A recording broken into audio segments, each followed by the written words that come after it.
Oke, assalamualaikum warahmatullahi wabarakatuh.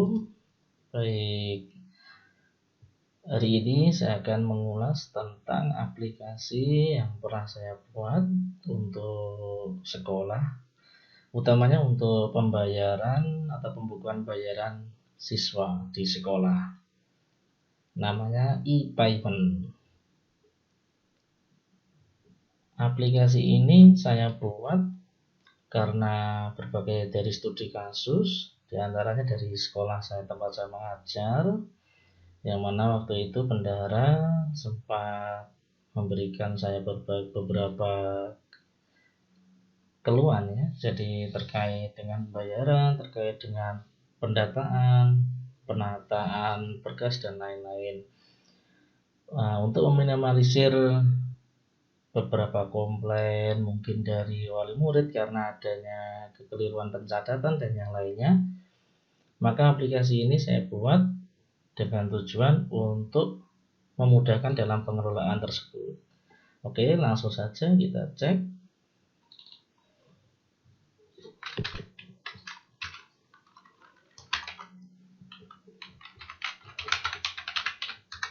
Nah, ini tampilan dari aplikasi tersebut. Sengaja saya beri nama e-payment SMKN 3 Bojonegoro. Versi saat ini saya gunakan versi 2.1 yang saya rilis pada tanggal 20 Januari 2021. Di versi awal mungkin sudah banyak sekali perubahan-perubahan, yang mana revisi ini berdasarkan dari permintaan sekolah. Ada beberapa hal yang saya kurangi, saya tambah, seperti itu. Baik, seperti apa cara kerja aplikasi ini? Nah, jadi konsep sederhananya, ketika siswa melakukan pembayaran, maka logikanya adalah petugas penerima pembayaran akan menerima uang tersebut. Nah, jadi di loket pembayaran siswa memberikan uang dan petugas memberikan bukti pembayaran. Setiap hari petugas pembayaran akan melakukan rekap, yang mana sebelum ada aplikasi ini rekap diberikan secara manual, dihitung menggunakan kalkulator atau menggunakan Excel.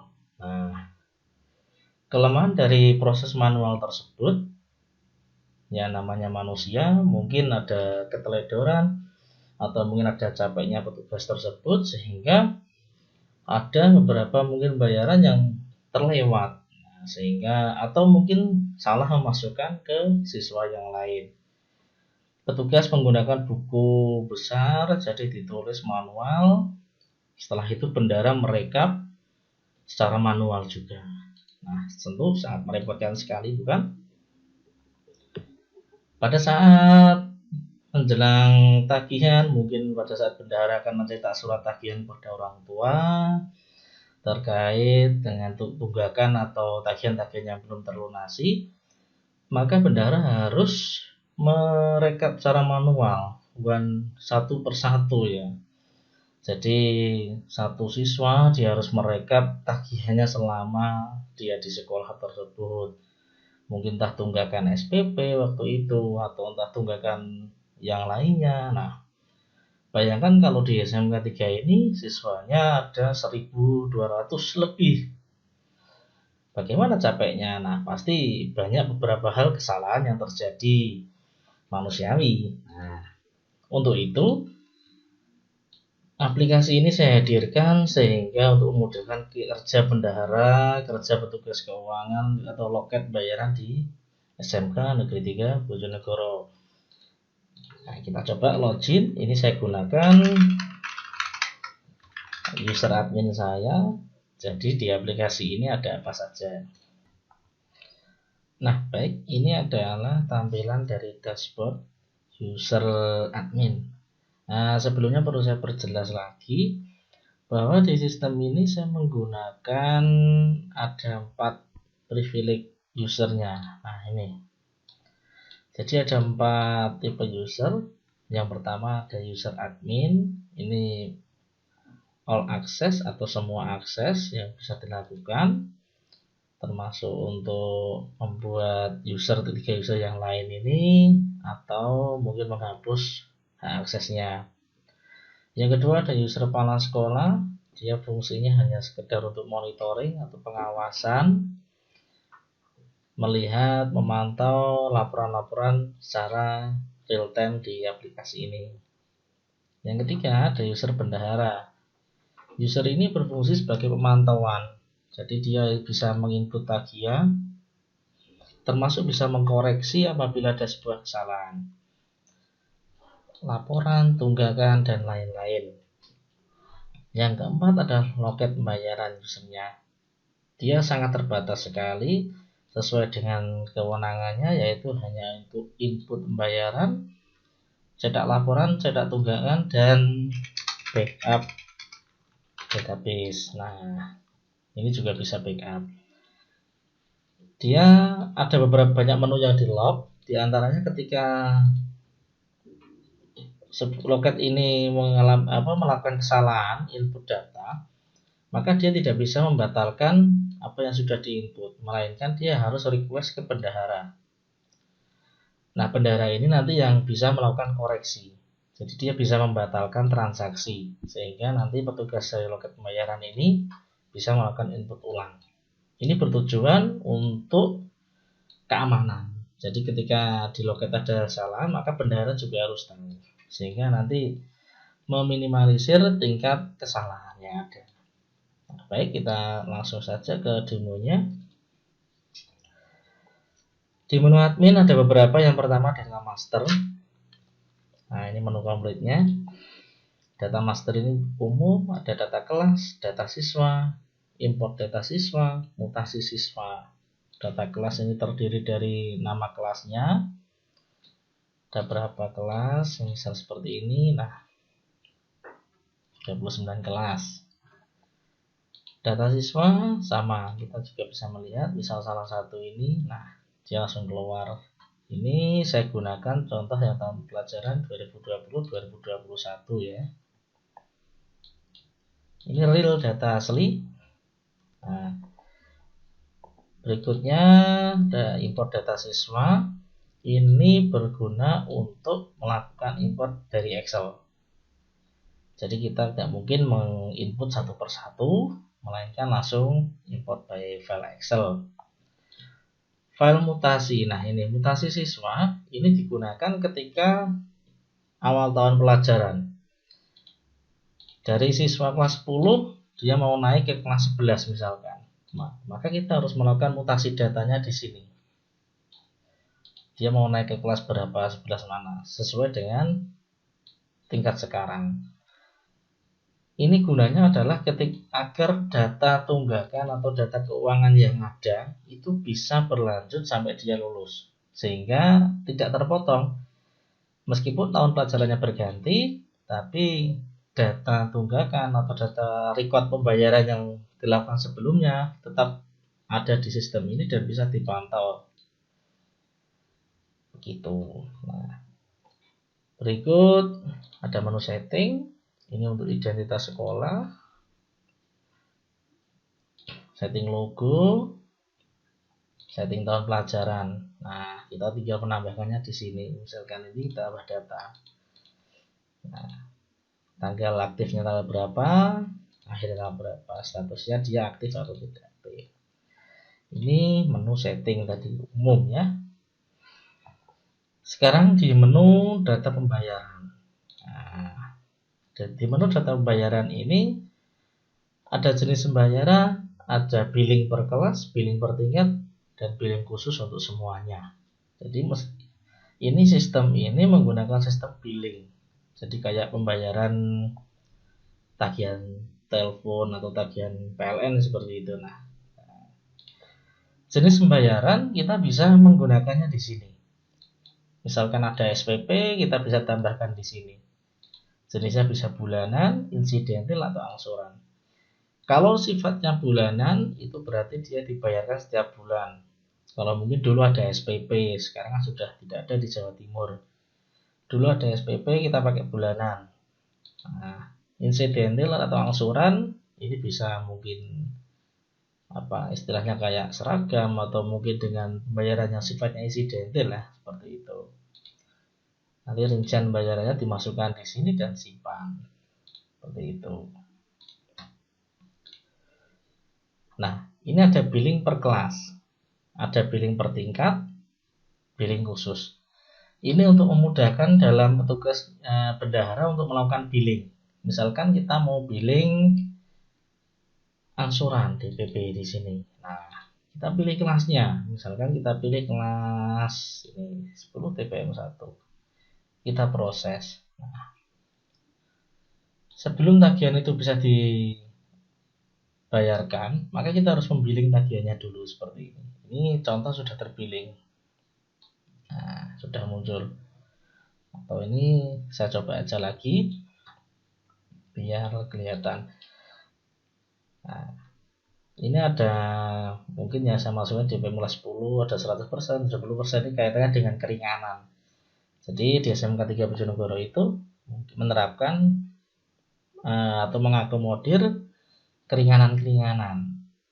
Misalkan dari siswa yang tidak mampu bisa kita nolkan tagihannya, atau mungkin berdasar survei dia bisa dikurangi jadi 50%, tergantung kebijakan dari pimpinan seperti itu. Katakan saya mau nyoba atau inilah, ini misalkan saya mau dari 100%. Tanggal mulai bayarnya katakan 20 Juli, besarnya berapa? Misalkan 500.000 misalkan. Nah, kalau kita billing satu persatu siswa, maka ini sangat melelahkan. Nah, kita gunanya billing kelas ini. Tinggal kita cek all, kita simpan. Nah, maka semuanya sudah terbilling. Ceknya di mana? Di bawah sini. Nah, sudah pasti terbilling. Nah, seperti itu. Di menu yang kedua ada billing per tingkat. Tadi per kelas ya, per tingkat. Misalkan tagihannya sama. Katakan di sini misalkan kelas 10 tagihannya sama misalnya. Rincian karena tadi kosong ya, yang insidental, yang sudah ada saja DPM aja. Misalkan ini. Oke. Katakan saya coba ini tanggal mulai bayar sama, misalkan kita masukkan tadi 500-600.000 lah, contoh ini. Kalau tadi kita per kelas, ini kita bisa langsung per tingkat. Jadi misalnya ini saya pilih kelas 11, maka dia bisa langsung keluar semua data yang kelas 11. Nah, sejumlah 425 misalnya. Kita cek all. Nah, ini akan sangat membantu dan sangat memudahkan daripada kita harus per kelas misalkan. Kalau dia billingnya sama, tagihan sama, cek all, kita billing 425 saja, tinggal klik simpan, selesai. Jadi sangat menghemat waktu sekali. Kita cek tadi apakah sudah terbilling. Nah, ternyata di bawah ini. Nah, ini data billing siswa sudah terbilling tagihannya. Nah, nanti kalau ada transaksi, maka sisa pembayaran ini akan berkurang. Nah, di sini. Oke. Menu reset ini hanya akan muncul di user admin dan user bendahara. Di user kepala sekolah, di user loket dia di lock, sehingga dia tidak bisa melakukan reset. Jadi dia bisa melakukan reset hanya bendahara dan admin sebenarnya untuk mantau saja. Oke, saya lanjutkan di menu-menu berikutnya. Di data pembayaran tadi, ini billing khusus all. Jadi kita bisa membilling beberapa siswa. Nah, ini bisa semua siswa langsung kita billingkan jadi satu, sama sifatnya. Berikut menu transaksi pembayaran, ini yang muncul di log semua user, kecuali di user kepala sekolah ya. Ketika kita melakukan bayaran, kita tidak mungkin mencari namanya satu persatu.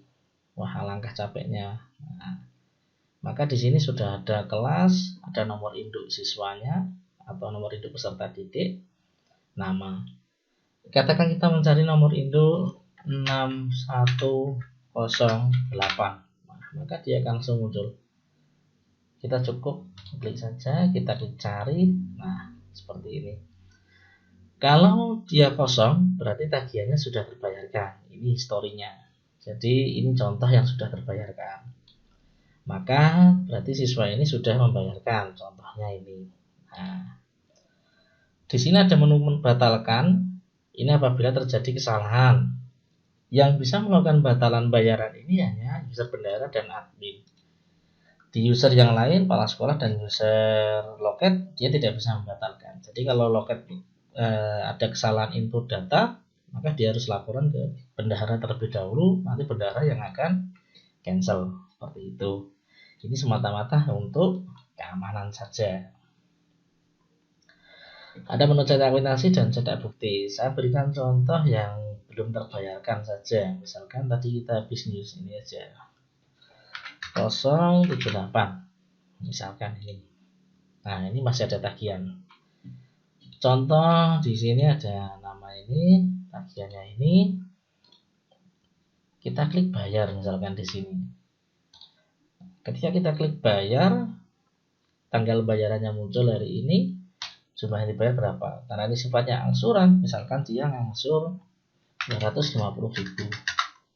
Kita klik bayar. Nah, muncul seperti ini. Maka histori bayarannya muncul di sini. Untuk cetak bukti kwitansinya kita cukup klik di sini. Nah, maka dia akan muncul di sini. Nah, karena saya menggunakan user administrator, maka muncul nama saya. Nah, ketika nanti yang cetak loket, jadi otomatis dia tercetak atas nama loket pembayarannya untuk tanda tangannya. Ini kita cetak menggunakan printer .matrix dengan kertas NCR-nya rangkap 2 atau 3. Oke, ini contoh kwitansinya atau contoh bukti pembayaran yang dilakukan siswa. Oke, mudah kan? Di menu berikutnya ada menu laporan. Nah, ini yang sangat memudahkan bendahara. Menu laporan ada beberapa, ada 2 ya. Ada menu laporan bayaran dan laporan tunggakan. Laporan bayaran misalkan, saya beri contoh. Cetak seluruh data, maka kita akan mencetak seluruh laporan yang ada. Nah, yang kedua, cetak seluruh data per tanggal. Maka kita akan mencetak laporan itu berdasarkan per tanggal. Dari tanggal berapa sampai tanggal berapa. Semua nilai.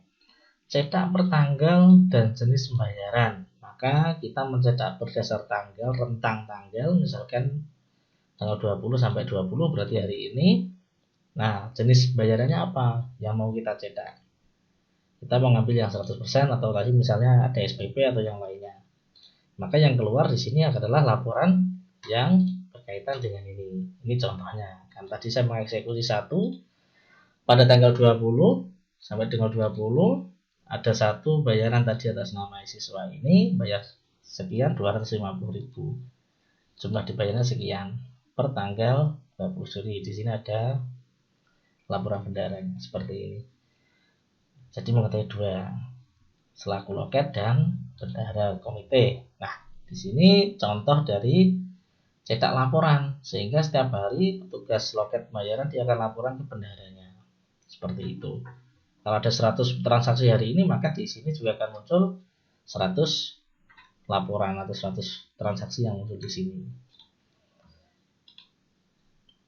Cetak per tanggal, jenis pembayaran per tingkat. Ini difilter lagi. Jadi per tanggal, per pembayarannya jenisnya apa, terus tingkat berapa. Nah, katakan ada kelas 10, 11, 12. Out atau DU ini untuk rekod yang sudah keluar saja. Misal di sini tadi saya pilih kelas 11, 10. Nah, maka dia akan muncul lagi satu siswa tadi. Nah, dia akan muncul kembali. Jadi per tanggal, per tingkat, dan per jenis pembayaran. Seperti itu. Filternya nambah. Yang keempat atau ini cetak per tanggal jenis pembayaran per kelas. Semakin filter lagi. Tanggal 20 sampai tanggal 20 misalkan. Nah, ini ada 100%. Di sini nah, misalkan tadi kelasnya ini. Nah, maka dia nanti akan keluar sesuai dengan kelasnya ini. Karena di kelasnya 10 HPL1, maka nanti yang keluar itu. Kalau saya pilih kelas yang lain, misalkan PL2, maka dia kosong. Awas, maaf ya, ini kelasnya ke 10 HPL2 tadi ya, bukan 10 HPL1. Nah, Ini seperti itu. Jadi dia keluar 10 APL 2. Tapi kalau saya sebaliknya saya pilih kelas yang lain, misalkan saya geser APL 1, maka dia akan kosong. Nah, karena tadi tidak ada siswa kelas 10 APL 1 yang melakukan pembayaran. Seperti itu. Ini per kelas. Jadi lebih difilter lagi. Misalkan wali kelas mau tanya, hari ini bayaran ada berapa, maka dia pakai ini. Kayak yang filter per kelas. Kalau pakai ini terlalu banyak, apalagi pakai yang seperti ini. Yang paling bawah ini dia sangat detail, langsung per siswa. Kita cari nama siswanya siapa. Misalkan tadi kita nyari 6089 misalnya, nah seperti ini. Dia sudah bayar apa? Kita lihat. Oh, di sini dia sudah ada rekod bayarannya seperti itu. Nah, jadi dia muncul. Ini digunakan untuk mencari rekod pembayaran yang sudah dilakukan siswa. Sebenarnya banyak sekali data yang ada, tapi mohon maaf saya tidak bisa menampilkan karena ini data real. Saya hanya berikan contoh-contoh sampel aja, beberapa tadi ini contoh saja. Misalkan kalau kita pilih rentang 1, katakan di sini bulan apa ini, Mei misalkan atau April sampai 20 Juli, maka dia akan muncul laporan pembayaran pada 1 April sampai 20 Juli 2021. Nah, tapi mohon maaf saya tidak bisa menampilkan di sini. Nah, ini laporan bayaran, selanjutnya laporan tunggakan. Nah, ini hampir sama. Saya membuat beberapa file menu ini di laporan tunggakan. Kalau cetak seluruh data tagihan 1 tahun secara global, maka ini semuanya. Jadi tagihan dia selama 1 tahun pelajaran. Ini datanya yang keluar sangat banyak sekali. Yang kedua, cetak tagihan siswa 1 tahun per tingkat. Jadi kalau misal kita mau cetak tagihan kelas 10, maka nanti ketika klik yang keluar semua kelas 10. Nah, seperti itu. Yang ketiga, cetak tagihan siswa per tingkat dan periode tertentu. Misalkan kita mau ngambil rentangnya. Ini digunakan ketika untuk cut off data. Katakan misalkan ada kegiatan A dengan syarat siswa harus melakukan angsuran, bayaran, tagihan-tagihan dari bulan ini sampai bulan ini misalkan. Nah, ini bisa kita gunakan tentang data cut off-nya. Misalkan per 1 Januari sampai 30 Juni misalkan. Nah, maka kita klik di sini, tagihan siswanya akan keluar di sini. Berapa saja. Nah, ini contoh, saya tampil sedikit. Nah, seperti ini. Maka dia langsung tampil tagihan-tagihan siswa tersebut. Loadingnya agak lama kalau untuk auto preview ini.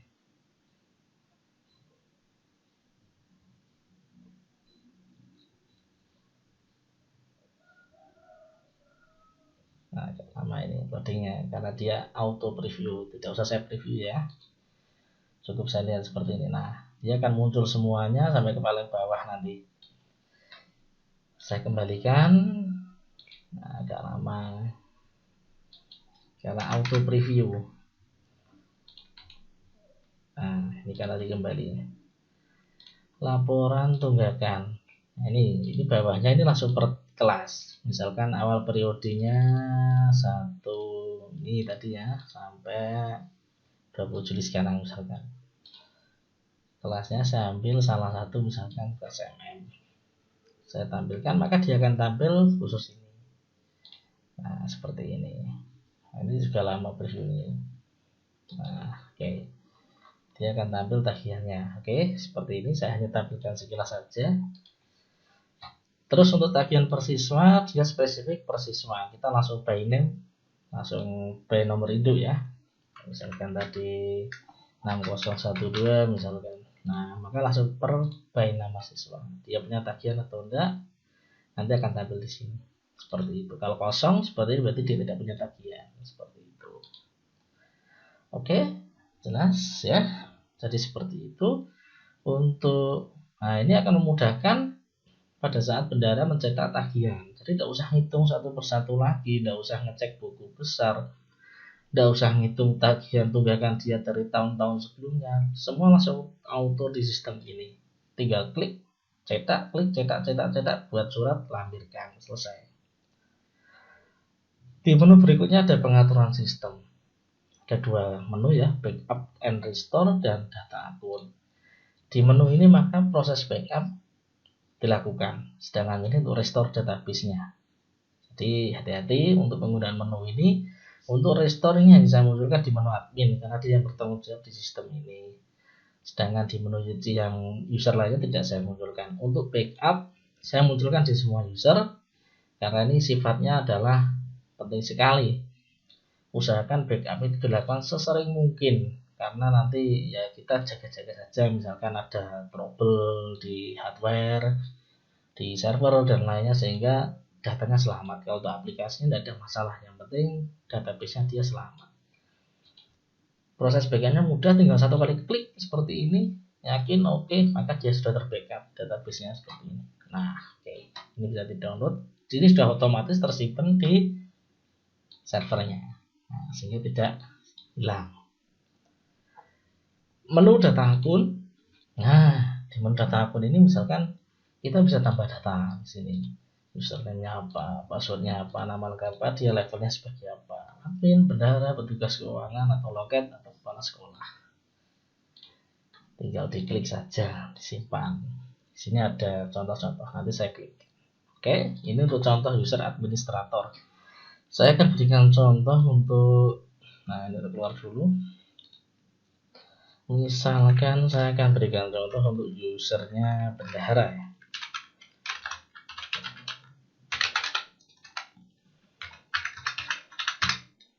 Mohon maaf, ternyata salah maksudnya. Oke. Nah, di user bendahara ini, nah, menunya lebih terbatas. Di mana data master, sehingga banyak sekali yang di log. Nah, di menu data siswa, data pembayaran, jenis pembayaran bendahara bisa merubah, tambah, hapus, billing bulanan ada, insidental ada. Nah, tapi dia tidak muncul billing yang per kelas, tidak saya munculkan billing yang per tingkat dan sebagainya tadi. Dia hanya billing saja. Bendahara juga bisa melakukan transaksi pembayaran, mungkin barangkali waktu membantu atau ada wali murid yang mau bayar khusus di bendahara bisa. Karena pada prinsipnya semua pembayaran akan terrecord di sini. Siapa yang melakukan input di triggernya ada, jadi dia yang melakukan eksekusi jam berapa, hari apa, user akunnya siapa, maka sudah terdeteksi di sistem ini, sehingga masing-masing user ini punya pertanggungjawaban masing-masing. Seperti itu. Menu laporan, ada dua laporan sama tadi, laporan bayaran dan laporan tunggakan, persis di admin tadi. Pengaturan sistem hanya muncul di backup saja. Nah, ini paling minimal ya, seminggu sekali itu terlalu lama. Kalau bisa sehari sekali atau mungkin beberapa kali terakhir backup, tidak ada masalah. Oke, ini untuk menu bendahara. Saya keluar, logout. Contoh misalkan saya menu petugas keuangan.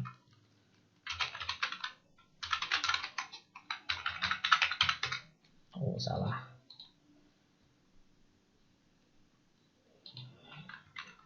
Saya lupa usernya. Saya lihat dulu ya. Saya intip ini. Saya lupa usernya. Petugas keuangannya. Oh, loket pembayarannya ini. Oke. Biar tidak lupa, saya ubah lagi aja. Loket. Misalkan ini. Loket 1 misalkan.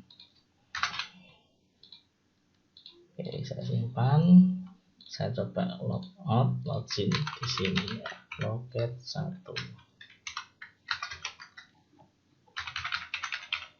Oke, nah di loket ini dia hanya 3 menu yang di sini, yang menu utamanya. Yang pertama menu induknya dia, yang paling penting adalah dia melakukan transaksi pembayaran. Sama kalau jadi bisa melakukan transaksi. Nah, tapi di sini ada banyak yang di log.